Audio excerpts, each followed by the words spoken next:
नमस्कार. हाऊसफुलच्या आजच्या भागात तुमच्या सगळ्यांचं जोरदार स्वागत. नाटकाची तालीम ही एक धमाल गोष्ट असते. म्हणजे बघा, पहिले नाटकाचं वाचन होतं, मग दिग्दर्शक कास्टिंग म्हणजेच कलाकारांची निवड करतो, मग पाठांतर सुरू होतं, मग ब्लॉकिंग, मग सेट डिझायनिंग, मग रंगीत तालीम, लाईट्स, म्युझिक सगळंच.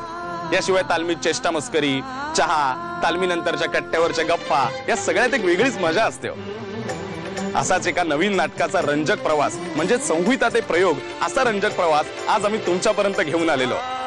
नाटक सगळेच बघतात हो, पण हे नाटक नेमकं उभं कसं राहतं हे आपण प्रत्यक्ष तालमीतच जाऊन बघूया. सर, तुमच्यासाठी एक सरप्राईज आणलंय.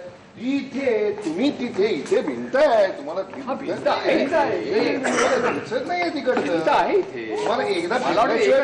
तुम्हाला एकदा फिरल्याशिवाय भिंत आहे.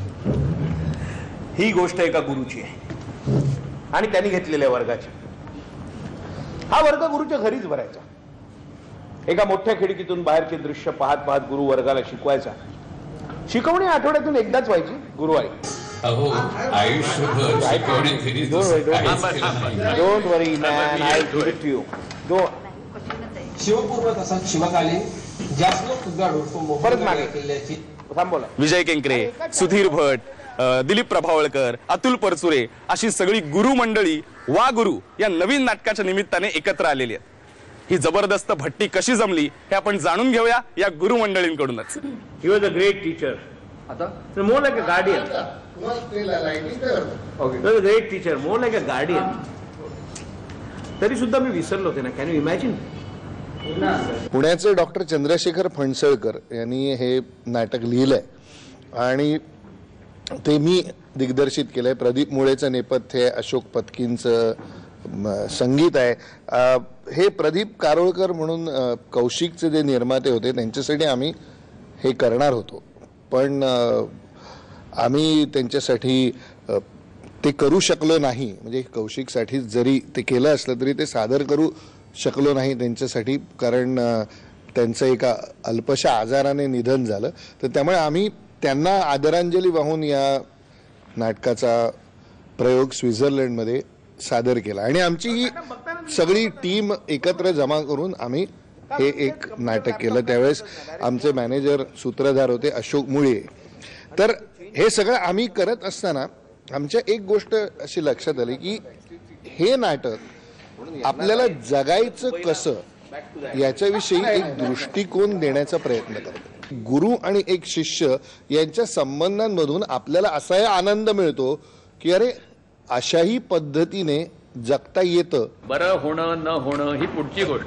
ठीक आहे आपल्या हातात नाही, पण औषध घेणं हे हातात आहे. तेवढं तू मला दे. तर हा म्हणतो सर या आजारावर कुठलं औषधही नाही. म्हटलं छान, मग आता काय करायचं? तर गप्प. आणि चेहरा असा आहे की आजार यालाच झालाय असं पाहणाऱ्याला वाटावं. वागुरु नाटकाचे प्रयोग सुरू होत आहेत आणि मला खूप आनंद होतोय. आणि मुख्य म्हणजे हा प्रयोग खूप छान तऱ्हेने स्वीकारला गेला. त्याला प्रतिसाद उत्तम मिळाला. झुरिकला युरोपीय मराठी लोकांचं संमेलन तिकडे होतं. तिकडे हा प्रयोग त्यांनी खूप डोक्यावर घेतला आणि अतिशय वेगळ्या एक थीमचं हे नाटक आहे. आणि डॉक्टर चंद्रशेखर फणसळकरांनी फार छान लिहिले. ते एक दुर्धर आजाराने ग्रस्त झालेला प्रोफेसर आपल्या जुन्या विद्यार्थ्याला जगावं कसं हे शिकवतो, अशी थीम त्याच्यामध्ये आहे.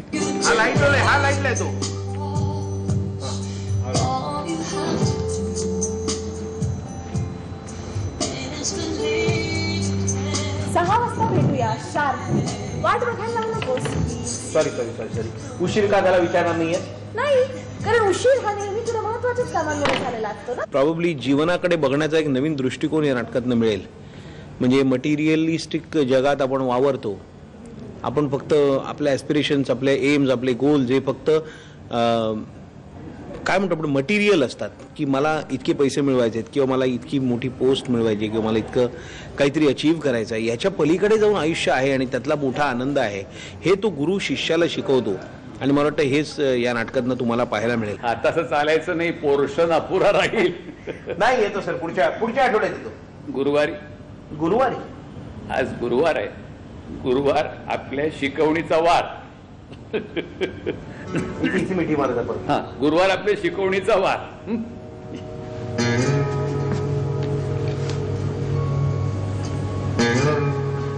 हा अतिशय वेगळ्या तऱ्हेचा आणि आव्हानात्मक असा रोल मला मिळाला असं मला वाटतं. आणि याच्यामध्ये आपण जनरली मी व्हीलचेअरवरच आहे ह्याच्यामध्ये, आणि त्याच्यामध्ये एक फिलॉसॉफी आहे, तत्त्वज्ञान आहे, जगणं मरणं असा विषय त्याच्यामध्ये आहे. आणि तो बोजर तऱ्हेने न येता खूप चांगल्या पद्धतीने येतो आणि एक सकारात्मक संदेश देतो. उद्या गुरुवार आहे ना, त्याची आठवण करून द्यायला सांगितली. हा हो, म्हणजे मग पोहोचताय ना 11 वाजेपर्यंत, म्हणजे मी जेवणाची तयारी करून ठेवते. नाही यायचं आहे, पण काही महत्वाची कामं निघाली आहेत. नाही, आता सर म्हणतायत त्यांना भेटण्यापेक्षा दुसरं कुठलंही काम महत्वाचं नाहीये. मी फोन करतो सुद्धा ताई. नको, आता फोन नको, तुम्ही उद्या निघात सकाळी. नाही सुद्धा या, ठेवते फोन. स्वित्झर्लंडमध्ये जो प्रयोग झाला त्याला फारच म्हणजे अप्रतिम अशा पद्धतीचा रिस्पॉन्स मिळाला. आणि त्यानंतर आता आम्ही हे नाटक सुयोगच्या सुधीर भटांसाठी करतो आहोत.